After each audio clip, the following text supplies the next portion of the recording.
Okay, That's right, you're used to this. you were talking about you went right across the road to get the water. Yes. There And was then you another said this- farm right across the road. You said the second year you did have to get the water. Were you at But two the different second schools? year I went to another school. Okay.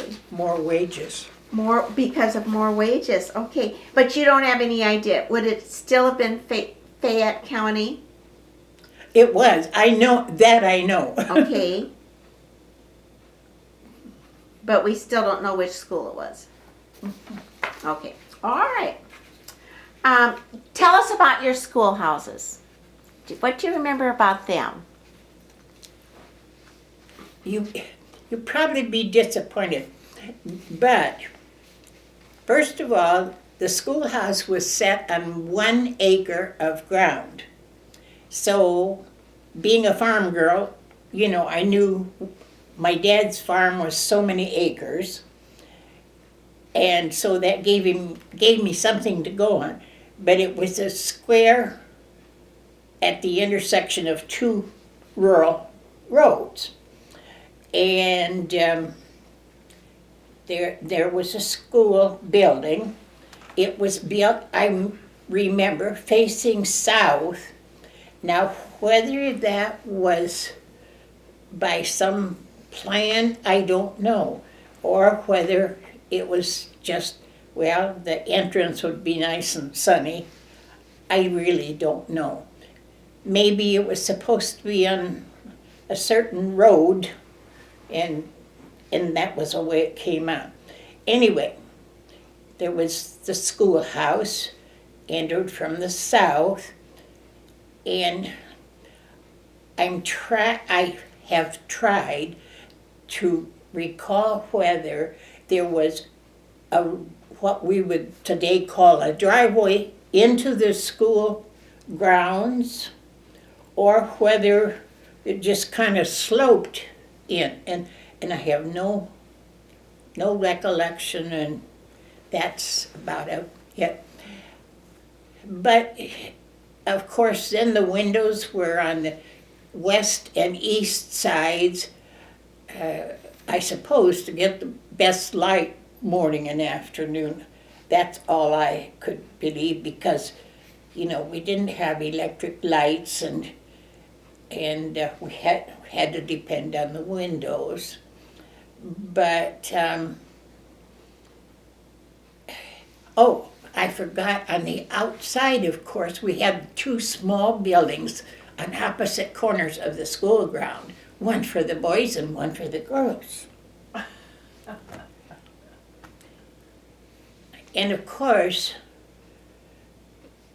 the children well knew that they did not use those buildings during school time unless it was very necessary.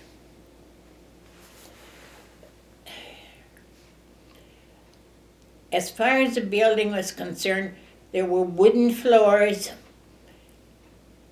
and I'm sure the teacher was the sweeper of the floors during the week.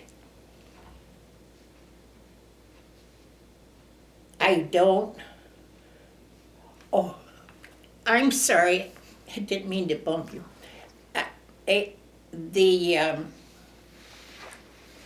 The floors were wooden. Then in the front of the school room was a platform. This was common, of course, as you may know, in rural schools. And it was, I would suppose, maybe 6 inches high, and it was long enough to hold the teacher's desk and some students. And this is where the teacher spent most of her time, was on this platform. Although that's probably not true. When the children came up to have class, to recite, they sat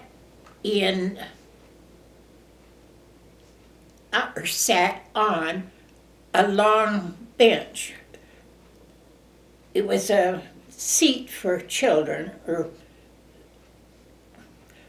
something like a seat, a pew in a church, but it wasn't a pew, it was a desk type. And if there were 3 in the class, there was room for 3. Now, my 8th grade, I believe, to the best of my memory, consisted of just 1 boy. And I think in the 7th grade I had 3 boys. But that's as far as I know about that. What else? Oh, there were the standard kerosene lamps beside the windows that you could light if it got very dark. And maps. I suppose the traditional Abraham Lincoln and George Washington photos, probably in the front of the room, maybe 1 front, 1 back.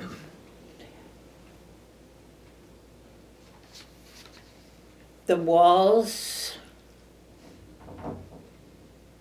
what? Well, they wouldn't have been paper. Oh, they were probably painted wood.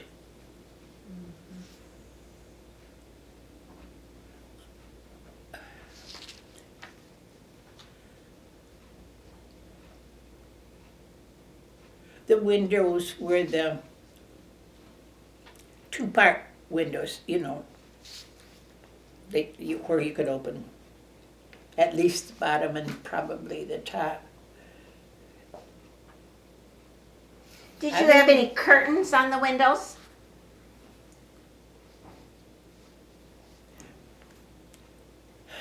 You know, I haven't the foggiest idea, but I would suspect we probably had curtains because little minds mustn't be thinking outdoors. We were learning from the books and from the teacher.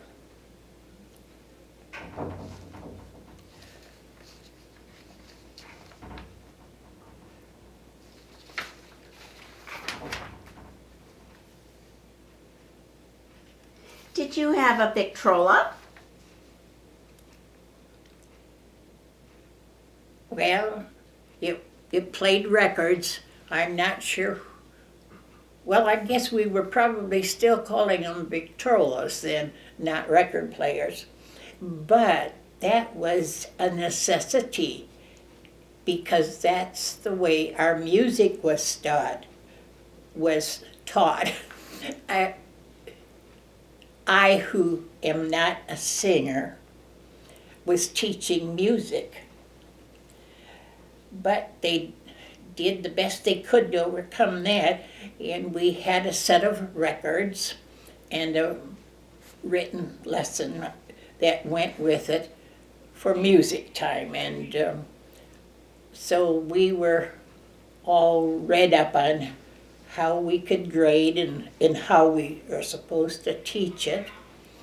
And it worked quite well, I thought, and it was not nightmare inducing. So that went along well, and I don't think we had such a thing as physical education that I have any recollection of. Of course, you know, we played games outdoors at recess, or whenever we had designated time. I remember hearing the story of another rural school where the children were out on the playgrounds playing. It was recess time. Their teacher at that time was a young man who was preparing to become a lawyer. And so much of the law training in those days was done hit and miss under some supposedly known lawyer.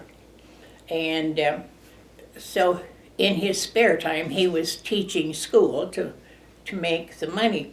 Well, anyway, so recess time, the children were out playing, supposedly having a good time, and apparently the teacher was in the classroom studying his law. And a farmer was driving by with his team of horses and wagon, I suppose. He apparently had use for the wagon. And he saw what was going on the playground, which was a kind of free-for-all. Well, there was no teacher, no stopping them. They were just into it. So he stopped his team on the road and left his reins so that the team knew they were to wait, got off and walked over to the school ground and settled the disturbance. And then he got back in his wagon and trotted off down the road. I thought that was interesting and so indicative of how close the school, the education, and the community were woven. Because they had parties together, they had them, what is this? The ladies make the dinner in box lunches, what's that? Yeah. They had those, they had Christmas community programs. Any kind of thing like this, homegrown, that could be done there. So they were close. So it isn't, and when I think about it, it isn't as earth-shaking as it would be in these days if some parent stopped their car out in the middle of the road and got off and settled some playground disagreement. So there are contrasts. And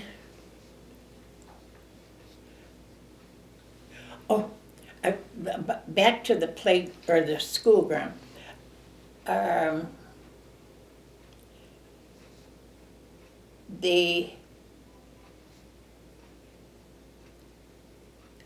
Somebody, I think the director, there was a single director for each school. I think the director mowed the grass, probably with his field mower, before school started. But when it came school time, I don't know who mowed it then. Maybe the kids just played it down. But then it came time to rake leaves.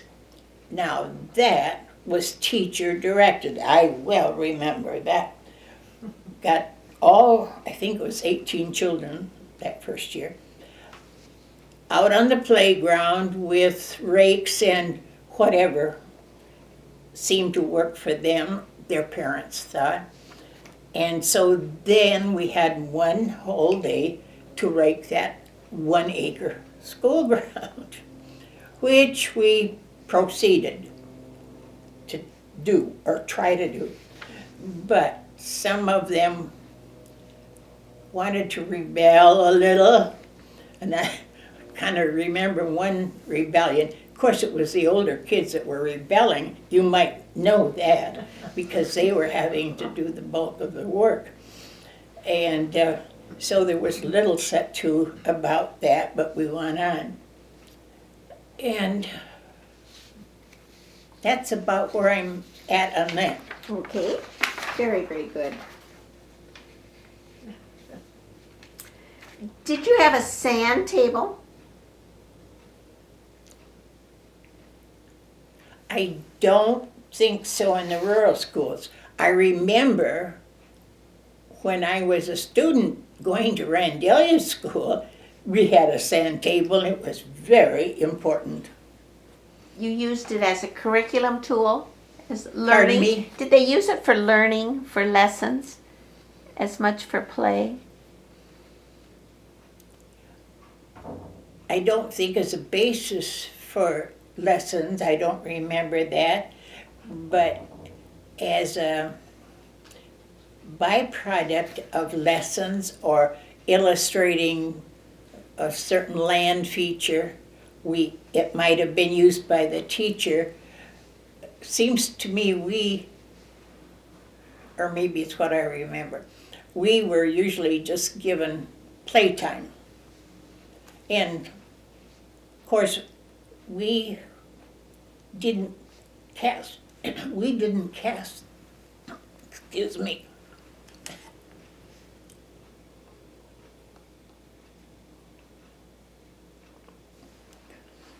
We didn't cast off what we learned in school. It was important in our lives. It was not to be, thrown aside. And so I'm sure when we read about the Congos, huts, mud huts, and so on, we attempted to make them and so on.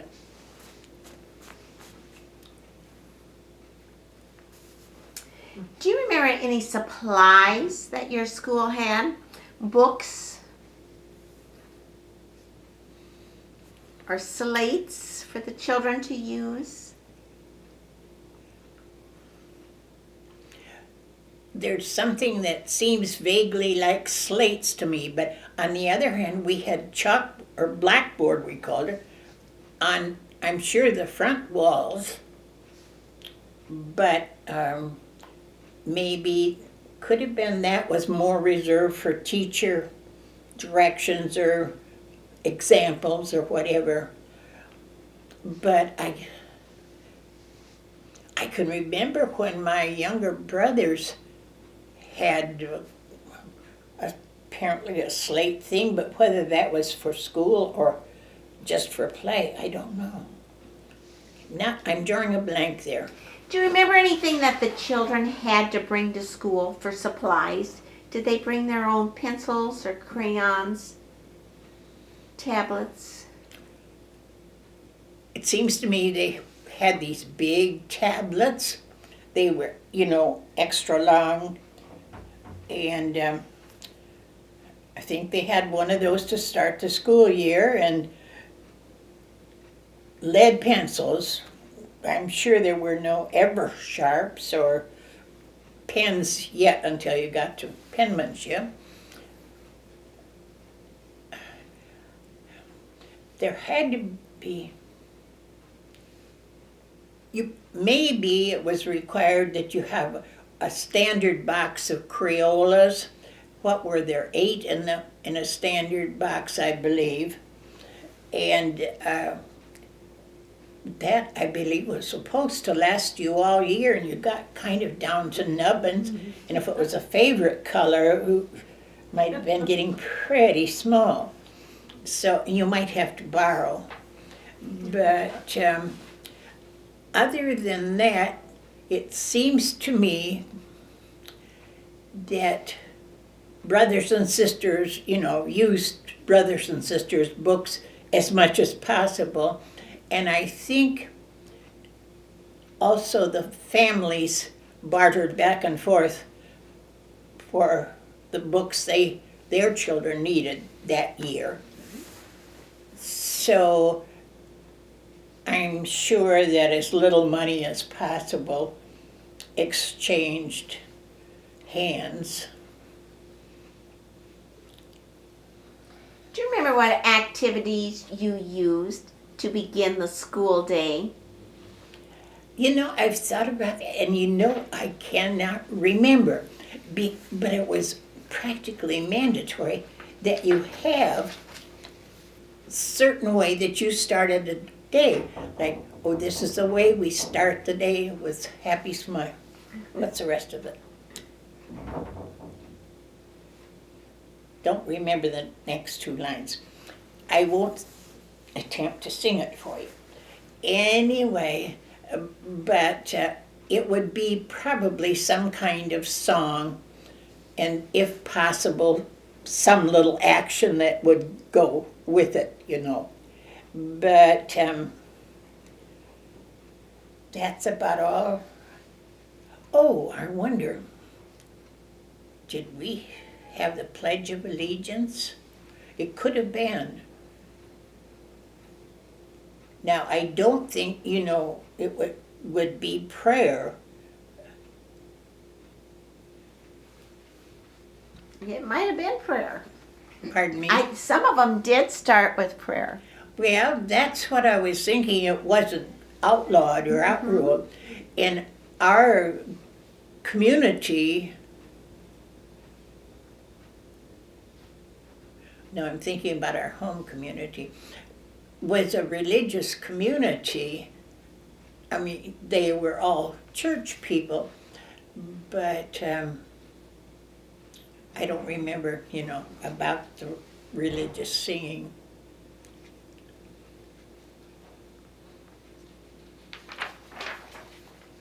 And I suppose we had a closing, too, for the day. Some routine thing. Do you remember at all how you would have structured the day's lessons? You had the children come up to the bench Yes. according to grade level. Yes, usually. There would be some times where, like in spelling perhaps, you could have 2 grade levels because they were doing work that could be synchronized, and I could supervise and help any of them because they were all right there, even though they were studying their own lists. And I'm sure you could structure 2 or 3 classes when you were working on learning the times tables. Oh dear.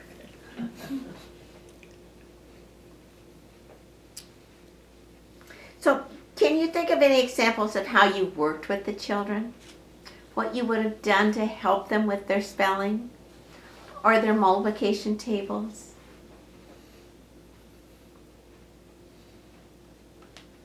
No, I don't remember that. I think foremost in my mind was, how in the world do you teach all these different grades, the different subjects, and have classes for them? So what happened, you maybe had some 2, 3, or 5-minute classes. That was about it. And I suppose some tests too, probably teacher made, and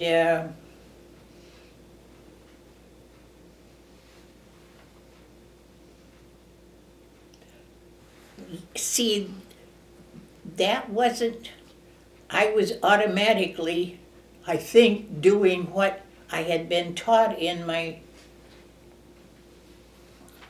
not manual training, normal training in high school. So that we were pretty well conditioned, we thought, on that, and then with the courses of study that the county put out. So that's about as far as I remember. Did you have a recitation bench? We already talked about your recitation bench. Did you have all the grade levels? I'm quite sure in that first school I did.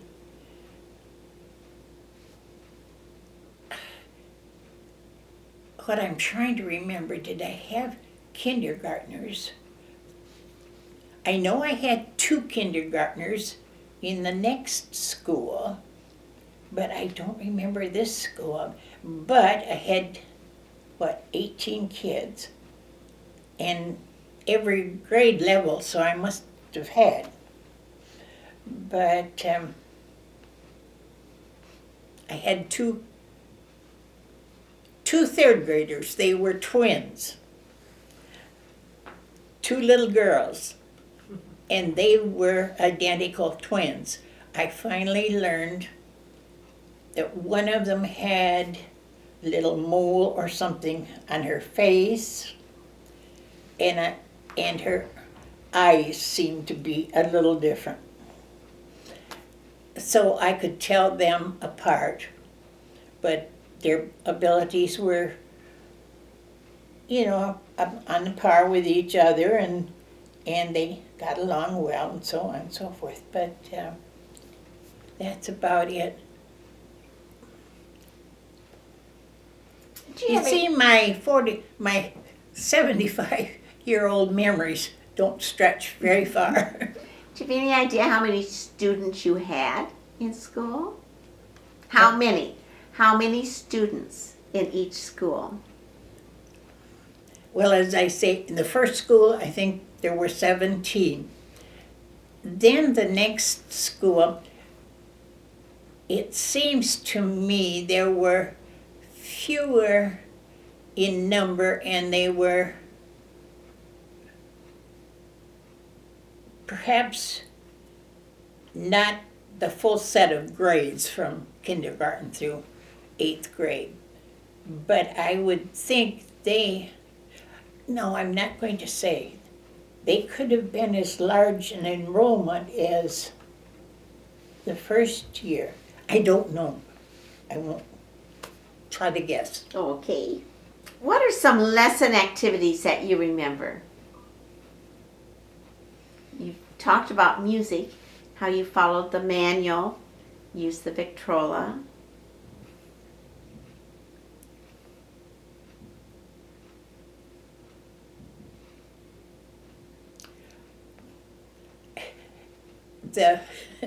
The following 30-some years have just washed those out. Were there any subjects you liked to teach more than others? Were there any subjects?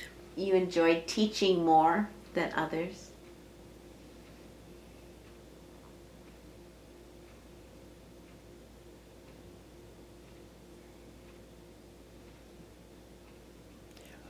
Once again, I could answer that in recent years, but Okay. not there. Do you remember anything you didn't enjoy teaching as much as some of the others? Probably math was one. And in a sense, reading was. I loved to read and I liked language, but to teach it is another thing. And we had to learn the alphabet and, of course, spelling, kind of went with that, although there was a separate spelling class. But I don't think so. Okay. Do you remember any rules you would have had in your classroom?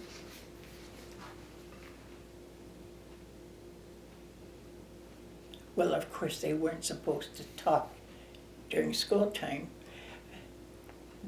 I remember it wasn't in the rural schools, but I remember I had a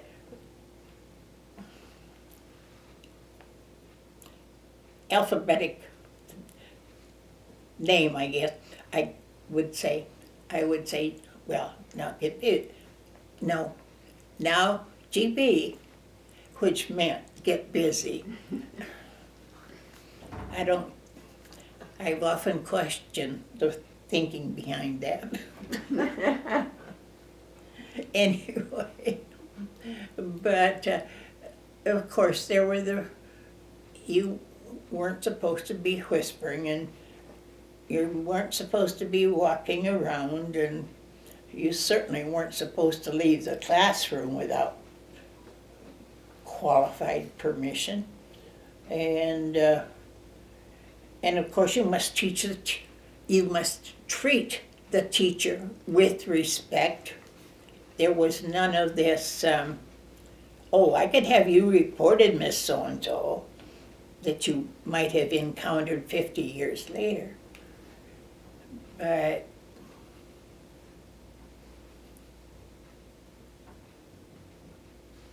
And don't expect, if you truly needed to go to the, wasn't the restroom then, outdoors anyway,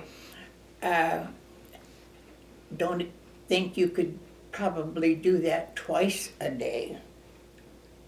It would be just wasting time. And I don't remember whether, when you were absent from school, whether you were required to bring a note from your parent, or whether they took your word for it, or whether the parent just automatically wrote a note that Johnny was sick and he was upchucking or vomiting, whatever their term was, all day. So he's better today. But that's about it. How did the students get your attention if they wanted to ask a question? Oh, the traditional raise your hand. Any special procedures when you were getting ready at lunchtime? Oh, Lord. At the last school where I taught, maybe I should.